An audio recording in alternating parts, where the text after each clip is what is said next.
Hello, gaming geeks. And in today's segment, we're going to talk about Dungeons and Dragons, some of our favorite character classes and races. And we're going to talk about some of our best and worst moments, like lucky dice rolls. Nice. So, stay tuned.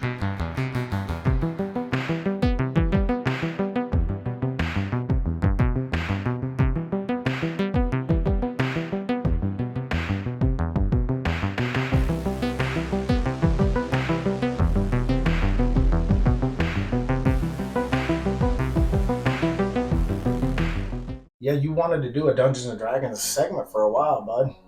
Yeah, I think that we have a lot of people that are very interested in Dungeons and Dragons like us. Oh, most definitely. Anyway, on that note, we're going to talk about some of our favorite character classes, maybe some of our favorite characters we ever had, even if we don't remember names. But anyway, I am your host, Matt. And I'm Rick. And yeah, let's jump into this one as far as Dungeons and Dragons. But you can tell them right off your favorite character class. I was going to go there. I'm playing Baldur's Gate now. Right. And and I have videos of three. Yeah, Baldur's Gate 3. And I just have a difficult time going away from the good characters. Right. So, obviously my best and favorite class is, I'm a paladin guy. Right. Which, by the way, in our D&D sessions, Rick has played a paladin probably more than any other character class. But it's okay because what do I always tend to go to? The monk or the rogue, so it's okay. We have our favorites, and I think a lot of people tend to just veer to that. I don't as a dungeon master, I don't make you roll stats and then you have to pick a class based on your stats. Like, what I like to do is, if you have a shitty dexterity and you want to be a thief and the book says you can't qualify, you can try to be a thief if you want to be a thief with that. I'm not gonna tell you the book says you can't, so you can't. If you pull it off and you get lucky rolls and then you could ultimately be a good thief with a shitty dex. And we always seem to have people that have characters that have very, very low charisma, or they end up with some really ugly character. Yeah, I once had a dwarf. This is, I think, before you, but I once had a dwarf. Instead of calling him Ugly Butt, his name was Nuggly Butte. And he was, I think his charisma overall was a 5. He was just horrendous. He died early. Well, you mean ugliness can't kill you, can it? No, but it can get you killed. Oh, you gotta sacrifice somebody. Here you go. Yeah, I think Nuggly Butte ended up being a party meat shield. But no, Rick tends to play a paladin. He likes to. He's gotten his Holy Avenger a time or two though too. Oh. Well, we had Matt here has some very special rules that he's the dungeon master, and my favorite thing, because even though I'm a paladin, I'm a greedy bastard. That's being mild. And I like treasures, and I'm willing to take a lot of risk for it. So deck of many things. Those things, I love decks of many things. You and your son, Zach, yeah, with that damn deck. Even if it kills me, hopefully somebody gets a card that can resurrect you. But there was one time that we were able to get Matt to do an all good deck. Mm-hmm. Because of the fact that he kept rolling, what was it? Double odds. He kept, so when he was and the 69 good fate roll. Yeah. And no one knows that. That's just within the family. Yeah. So he rolls, for treasure, he rolls a double odd. Mm-hmm. And then he rolled another double odd. Mm-hmm. And then in 3 successive rolls, then you rolled the 69 good. Right. And then I have to roll to see how good that is. And for listeners, real quick, to me, it's a yin-yang roll. It's not a position. 69. It's a yin-yang roll. It's what I call, anytime. And if you guys want to ever borrow this, by all means, what is today's day? It is July 6th. It's Sunday at 1:33 p.m. This is an official patent. But it's called the 69 roll. It's the roll of fate. If anytime, no matter what you're rolling for, on a percentile, anytime, you roll a 69, it's a fate roll. It's a roll of fate because it's yin-yang. And then you have a 50-50 chance of it being a good fate or a bad fate. You roll, I roll a 6-sider. 1 to 3, it's good. 4 to 6, it's a bad fate roll. If it's good, then you have to roll percentile again to see how good your fate is at that moment. And depending on your die result, like I've rolled a 69 good and a double odd, which means that's the maximum good fate. And the higher the percentile roll is after you roll the roll of fate, the better the reward for the party is. And so Rick, as a paladin, legitimately, I think it was in the deck. Was it in the deck that you found the? I got an item. And didn't you roll a 69? Yeah, I rolled a 69 on your item. Good. And then that's all of a sudden the paladin was gifted his Holy Avenger. Yeah, that was awesome. Good. Yeah. But yeah, that's called the roll of fate. If you ever use percentile dice, no matter what, it's every roll. Every roll for every reason. If you roll a 69 and then you have to roll a 50% good or evil, good or bad fate, and then the DM has to decide upon rolling a percentile to see how good or bad it is, you have to roll the fate of, like, imagine if I rolled a 69 bad and rolled a double odd. But does that reverse it? No, we can't get into Would that be this. a party killer? Or would it be a party resurrector because I just rolled a double odd? Yeah. And going off that, we have had a party killer in our party before. And who was that? Hashi Rock. And who's related to that? Who's he? Your son, you can say it. His son deliberately, it's in our latest adventure group. It's kind of a not so funny story because everybody was so mad. Well, everyone but me, because as DM I knew it was coming. But we leveled up these characters From level 1. from level 1, and they were like, I can't even remember what level were they. Didn't they get to like 13 or 14? Yeah. Yeah. And so we had a very high ranked party. It was very high ranked, and It was a long plan in the making that I couldn't say anything because I'm dungeon master, and I lost my character too. I lost a high level monk. yeah. So he was a high level wizard, Mm-hmm. and he time froze us. And while he time froze us, he turned us into Vampires. So, what's a worse fate for an all good paladin To become undead. to become undead? You instantly, I think the opposite of a paladin in D&D is a death knight. I think. That's probably what. And that's what you are, yeah. We have to play those characters evil for a couple of campaigns before we end up creating new characters that have to stop us. Yeah. Yeah. And it might be a power game. When we create those new characters, we have to have a power group because just regular guys aren't going to cut it. We're fighting high-level vampires. But anyway, his son Josh, my nephew, ultimately, it was the long con, so to speak. His wizard, he had this very long in the making as dungeon master. I can't tell the players. I'm dungeon master. I can't say anything. And it finally happened when he turned on the group. He wanted them as vampire thralls because I think Josh ultimately is the master vampire. He became a master vampire and we're his thralls. We're his spawn, so to speak. So we're under his mind meld. We are under his compulsion. So mentally, he owns us. You know as well as I do that vampires, in order to break the compulsion, you either have to kill your master or the master has to just release and give you the mental freedom. Well, Josh's character isn't going to do that. He's a chaotic evil wizard. So, having said that, he's going to keep his sire over us, and we are at his will. And we have to play that for a couple of nights.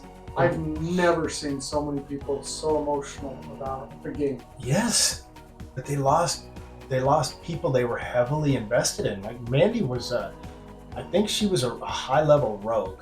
No, she was an assassin. Yes, she played an assassin where she had rogue abilities. Yeah. And I mean, geez, man. Jordan, I think Jordan was the dwarf again, wasn't he? Or was he a half-elf? Yeah, I don't remember. I think he ended up dying during the quest and had to get a new character anyway. And doesn't he die more than anybody? Every time. And I think everybody wants to kill him. Well, but it's like, I don't know what it is about it, but he always manages to find a way to die. And I mean, it's like, as DM, I'm doing what I can to keep you alive, man. But he breaks new ground and finds inventive ways to die, doesn't he? Yeah. But yeah, that was that was hard because I had a very, very high level monk named Lao Man, and he was a heavy martial artist, but he was learning a subclass of assassins. So he was learning He had just learned the assassin subclass with monk capabilities, because like you can have templates, and he was starting a template subclass of assassin as a monk, and then Josh's character just put a stop to it all. Right. You know, I can't get enough of these stories. If you have like deck of many things stories or treasures that you've been able to get, you know, I'm real interested in hearing them. Put them in the comments. Yeah, like you said, if you don't mind subscribing to us, please. Maybe like the video to help us in that algorithm. We'd sincerely appreciate it. But if you just listen, thank you so much. But real quick, if it's okay, I gotta tell you a story. I found this one thing. I wasn't even a wizard. This was an old campaign, and Bart was mad at me. I killed everybody in the party, but you gotta understand, my alignment at the time was chaotic good. Okay, there's a difference between lawful good and chaotic good. Chaotic good is exactly what I did, is the way to describe chaotic good. And quick story is, we found some high-level magic items, but we didn't have a wizard in the party. So we were looking to sell this. It's called Staff of the Magi. It's one of the most powerful staffs. And anyway, we were lower level. It was just a badass roll right out in the open. We got this item. We were going to sell it. Our guys were going to be rich just off this item, selling it seriously. Wizard schools would have bought this thing up like that. But anyway, long story short, we are overrun by too many orc. And like, it was just, the DM was Bart, and he was rolling shitty, man. Like, shitty for us. Like, we were losing party members. We had one bleeding out. We had another one about to go down. Then I was still standing because I was a barbarian. Bart's character was dropped. Sebastian's character was still up. He was about to go down. My guy was using a lot of dexterity, and I was making dex checks. But anyway, they were caving in on me, and I was about to die. So what I did was, we were trying to help this village that was only about, I don't know, it was just outside. So it was about 10 miles from where we were. But what I did was, I took the Staff of the Magi on my last move. During my next turn, I broke the Staff of the Magi and destroyed not only my entire party, but everything in a 6-mile radius to save that town. It worked. That was nice of you. That's chaotic good. Kill a few to save hundreds. And you killed yourself too? Yes, I killed myself. So in Bart's mind, what that did was that earned favor with the gods. Because I say, like, the gods that were aligned with me, because I stuck to my alignment perfectly. I broke the Staff of the Magi. Everything in it, vegetation, everything was blackened. It was into ash in a 6-mile radius. We were far enough from the town that it did not affect them. I bet you they weren't real happy with it. Well, they lived, even though Sebastian, like, I just remember Sebastian going, "Are you really doing that?" And he goes, "Well, fucking thanks." So let me ask you something. Yeah. I always hear people when something happens in game and they go, "Good job, Bart." What does that mean? Oh no, we give him shit because Bart will hear this too, I'm sure. We give him shit because we gave Bart shit for a shitty roll. So like, we don't, like, there's certain things that we never let up on people. No. So Bart will be immortalized for one of the most fucked up rolls that you can make. And what was it? I don't remember. I just remember that he rolled a 1, and it was the worst possible scenario. And it was like, it cost, I think it was a decision in a dungeon, if I'm not mistaken, and it was the only thing he didn't need to roll to survive. And a 1 killed me and him. Oh. Yeah, so it was just one. I don't remember what it was. I think one of his old friends, Haven, was the DM. And Haven basically said, "Look, this is what you need. You just don't want to roll a 1 on a 20-sider." And Bart rolled a fucking 1. Well, I do know that... Sorry, Bart, man. I'm telling him your story, bro. I do know that. How many times have I been an archer? When I've been an archer, and I'm shooting at somebody and I roll a 1. And it was always... the first time I rolled a 1 as an archer, and I realized that... that doesn't cause damage to me, that causes damage to somebody else. Anybody else in front of him fighting monsters. If we were in an open area, there's been a few times where it's loosened an arrow and it's popped us in the back. Usually you're the outside. But that's always funny when you shoot somebody and hit somebody else's head. Not to the player that gets shot, but yeah, it's funny. I mean, the thing is that's another rule that we have in our game, though. The rule of 6, which is, if you shoot an arrow, because your typical arrow is 1 to 6, 1d6 points of damage. If you roll a 6, you get a reroll. Because people with arrows get screwed. Like people with bow and arrows get screwed in these games. So you have a chance to keep rolling. If you roll another 6, that's 12, and you get to roll again. Now, there's also critical damage too that is different just than a 19 or 20. If you have a 19 or 20, you have a % chance of making a kill shot. Why wouldn't you? Right. That's what bow and arrows do. So, anyway, long story short, we think damage gets screwed for arrows too. So if you roll a 6 and then add your dex damage, let's say it's +3. Okay, you rolled a 6 and you did 9 points of damage. But if you roll a 6, you get to roll again. Because arrows can do more damage than just what they combat. So let's say you roll a 6, then a 4, then you can add your 3, and then there's 13. You see what I'm saying? So we allow different rules for different reasons because we think certain things in that game you get screwed. Yeah. So that's just the way we run those. Yeah. But there's been times where you've made your shots. I think that we just remember the ones you don't make a lot easier because we're taking damage from monsters in front of us and then one behind us. Right. Yeah. But it's a blast, man. And we typically have like you, me, Mandy, Jordan, Josh, sometimes Zach, Bean, Yamaran. I mean, we can have up to 8 people at one setting. Paris, yep. So yeah, now on average we'll have 8. We can have up to 8 or 9 people in a regular setting now. It's a nice group. It's pretty diverse group of characters that we roll. Josh is typically the wizard. Yeah. He likes the name Magnivus. He uses it a lot. We do have a lot of out of town people, so we do in the future want to explore doing some. We could even do it in this setting where we get the camera going and stuff like that. And run a campaign. Yeah. Campaign. That's actually, can I plug one of my friends' things? Yeah. Doolin Dalton over there at Fondest podcast. He's a buddy of mine out of Vero Beach, Florida. He is starting his own, and it drops tomorrow. Episode 1, Roll for Real. It's literally the word roll, the number 4, and real. Roll for Real. It is a Dungeons and Dragons podcast that he is starting. He's given us a plug already. Nice. So we help each other out. He's been on some of our shows. I've been on some of his for That's Fair, and then his Zumundus. So we like to do plugs for each other and help each other out. So he's done one for Gaming Geeks Live already too. So give Roll for Real. It drops tomorrow on the 7th. Maybe I'll launch this one next Friday. So this episode specifically next Friday, so then they can get it. It's closer to the date that he's launching. So anyway, Nice. Roll for Real. But yeah, like you said, we could do something like that for sure. Right. So Matt, do you have a favorite campaign that you've done the whole time? I got a couple, but I still have someone stuck in the sticks right now from 1994. I had a Shaolin monk who he only got one chance, and he's now stuck out in this jungle against us. But he's probably still out there, bro. Kind of like a Jumanji thing. Huh? Yeah. There were a lot. I've turned down a hot chick in high school to play D&D with Sebastian, and some of my close friends just said, I don't know you, dude. But I had a wizard in that one. But I think overall, bro, and then I'll ask you the same question. But I think overall, man, I think some of the best campaigns have been our group, what we've done. As much as it pissed us off, I really am kind of partial to the last campaign where Josh did something totally different. It's definitely memorable. In a good way or bad. Nobody will ever forget about it. But, and then I had a lot of good ones with Bart. Like I said, Bart, Sebastian, and you guys have just been, I don't think I've had a bad campaign.